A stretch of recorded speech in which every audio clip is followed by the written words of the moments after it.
జై శ్రీరామ్, శ్రీమాత్రే నమః. జై జనసేన, జై పవన్ కళ్యాణ్, జై వారాహి, వందే మాత్రం. వీక్షకులకందరికీ నమస్సుమాంజలు.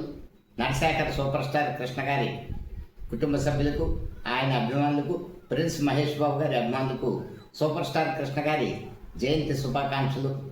తెలుగు సినీ పరిశ్రమలో ఒక మూల స్తంభం సూపర్ స్టార్ కృష్ణ గారు. ఆయన పేరున చెదరని రికార్డ్స్ ఎన్నో.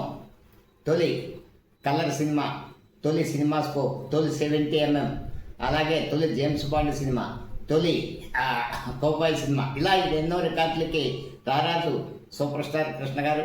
ముఖ్యంగా నిర్మాతల పాలిట ఆపద్బాంధవుడు. సినిమాలు ఏ ఆర్థిక కారణాల వల్ల ఆగిపోతే పూర్తి చేసే పరిస్థితి.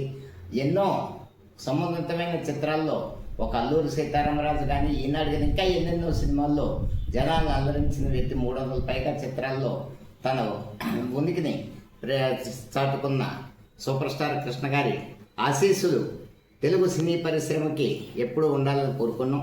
ఆ రోజుల్లో ఫ్యాన్ మూమెంట్ ఎలా ఉండేదంటే, పరస్పరం హీరోల అభిమానులు రికార్డుల కోసం వెంపర్లాడేవారు. తమ సొంత ఆస్తులు తాకట్లు పెట్టి అప్పులు చేసి సినిమాలు హౌస్ఫుల్ చేయించి రకరకాల రికార్డులు, theatre record, town record, show, జిల్లా రికార్డు, ఇలాగా వాచీలు, సైకిళ్ళు తాకట్టు పెట్టి హౌస్ఫుల్ చేయించి పరస్పరం కూడా.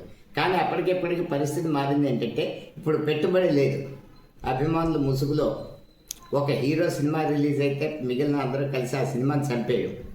ప్రతి సినిమాకి ఇలా సినిమా ఇక్కడ చేస్తుంది ఏంటంటే, సినిమాని చంపేస్తున్నారు. ఒక సినిమా, పెద్ద హీరో సినిమా అంటే వందల మందికి, వేల మందికి ప్రత్యక్షంగా పరోక్షంగా ఉపాధి కల్పించే తెలుగు సినీ పరిశ్రమని ఈ అభిమానుల ముసుగులో, ఈ అభిమానులకు సంబంధం లేని వ్యక్తులు కూడా ప్రవేశించేసి అందరూ ఏకమై సినీ పరిశ్రమను చంపే పరిస్థితి ఈరోజు. ఇక తెలుగు సినీ పరిశ్రమలో వచ్చిన మార్పులు కూడా ఆరోగ్యకరమైన మార్పులు లేవు. ఎందుకంటే ఒక సినిమా టికెట్ ధరలు, పెద్ద హీరోల సినిమా అంటే 3 రోజులు పెంచితే సరిపోతుంది. ఇప్పటికే సినీ పరిశ్రమకి ఆల్టర్నేటివ్గా టీవీ పరిశ్రమ, ఓటీటీలు ఇతరత్ర వచ్చాయి. ఈవేళ సినిమాయే వినోదం కాదు జనాలకి.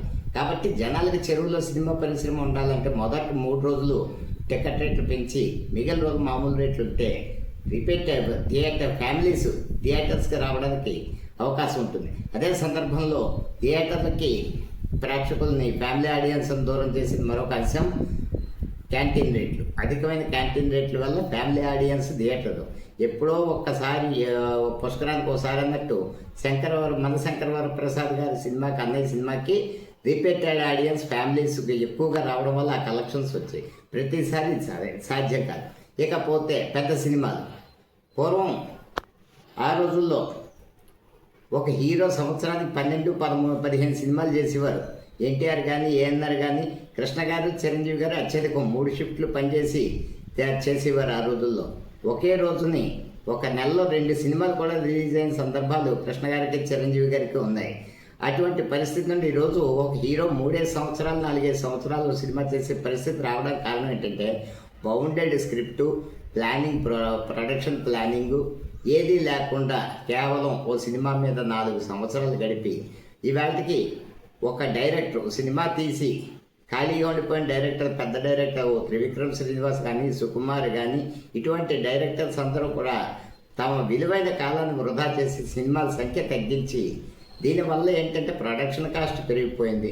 నిర్మాతలకు ఎవరికీ కూడా ప్రొడక్షన్ మీద అవగాహన లేదు. ఆ రోజుల్లో అంటే నిర్మాణ సంస్థలు, జగపతాడ్స్ కానీ, అన్నపూర్ణ స్టూడియోస్ కానీ, రామానాయుడు స్టూడియోస్ కానీ, ఇలాగెన్నో వాళ్ళకి ఏంటంటే 24 క్రాఫ్ట్ల మీద అవగాహన ఉండి ఖచ్చితమైన ప్లానింగ్తో చేసే వాళ్ళ నిర్మాతకి గౌరవం లేదు. కేవలం పెట్టుబడి పెట్టి వ్యక్తిగా మారిపోయాడు.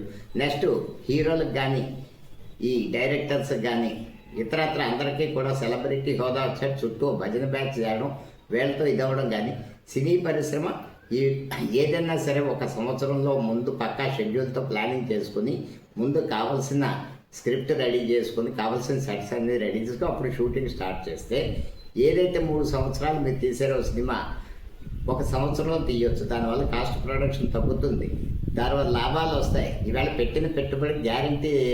సినిమా హిట్ అయితే రిపీట్ రిటర్న్ వస్తుంది. కానీ అలా పోయిన సినిమాలు ఎన్నో, 100 కోట్లు, 100 కోట్లు, 50 కోట్లు, 100 కోట్లు పోయిన సినిమాలు ఎన్నో. కాబట్టి నిర్మాతలు కానీ, డైరెక్టర్స్ కానీ పెద్ద హీరోలు అందరూ కూడా ఒకటి తమ కాస్ట్ కంట్రోల్ చేసుకొని ప్లానింగ్గా సినిమాలు సకాలంలో పూర్తి చేయాలి.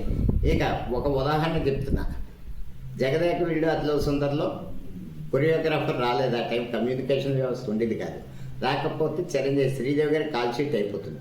1.5 రోజుల్లో కేవలం చిరంజీవి కొరియోగ్రాఫర్ చిరంజీవి గారు రాఘవేంద్ర గారు కలిసి ఆ పాటను తీశారు. అమ్మని తీని దెబ్బ అనే పాట ఒక రోజున్నరలో తీశారు. ఏ క్వాలిటీ తగ్గింది మరి? వేళ 15 రోజులు నెల రోజుల్లో పాట తీస్తున్నారే, ఏం అద్భుతాలు జరిగిపోయాయి. కాబట్టి టెక్నాలజీ పెరిగాక సమయం తగ్గాలి, కానీ ఈ టెక్నాలజీ ముసుగులో విఎఫ్ఎక్స్ ముసుగులో మనకి ఇంకా పరిపూర్ణం లేదు. కేవలం విఎఫ్ఎక్స్ వల్ల నాశనం అయిపోయిన సినిమాలు ఎక్కువ ఉంటున్నాయి. ఇప్పుడు కొన్ని సినిమాలు రిలీజ్ అవుతాయో అవ్వయో తెలియని పరిస్థితి. కాబట్టి సినీ పరిశ్రమ ఒక ఆర్థిక క్రమశిక్షణని, టైం మెయింటెనెన్స్ని, సమయపాలనని, సమయ వృధాన్ని అరికట్టి సినిమా పరిశ్రమ బతకాలని, అధిక ధరలని నియంత్రించాలని, సినిమాలు మంచి లాభాల బాట పెట్టాలని కోరుకుంటూ రేపు రిలీజ్ అవ్వబోతున్న 4వ తారీఖున రిలీజ్ అవ్వబోతున్న పెద్ద ఘన విజయం సాధించాలని. రామ్ చరణ్ గారు మాకు తెలిసింది ఏంటంటే రంగస్థలం మరియు పెద్ద ఇలాంటి సినిమాల ద్వారా రాముడు మంచి బాలుడు అన్న క్యారెక్టర్స్ మేము చూసాం. త్వరలో సందీప్ వంగ లాంటి డైరెక్టర్ చేతిలో పడుతున్నారని తెలిసింది. కాబట్టి రామ్ చరణ్ గారు మాకు విజ్ఞప్తి ఏంటంటే మీరు దయచేసి రాముడు మంచి బాలుడుగానే ఉండండి, కానీ యానిమల్లో బోల్ట్ సన్నివేశాలు అలాంటివి మీకు వద్దు. చిరంజీవి సురేఖ గారి అబ్బాయిగా ఒక గౌరవప్రదమైన సినిమాలు తీయండి, కానీ బోల్ట్ కంటెంట్ తోటి అడల్ట్ కంటెంట్ తోటి ఉన్న సినిమాలు మీరు నటించడం మాకు మా అభిమతానికి వ్యతిరేకం. దయచేసి మా విజ్ఞప్తిని మన్నిస్తారని కోరుకుంటూ మరొక్కసారి సూపర్ స్టార్ కృష్ణ గారు, మహేష్ బాబు గారి అభిమానులందరికీ కృష్ణ గారి జయంతి శుభాకాంక్షలు. వందే మాత్రం. జై హింద్.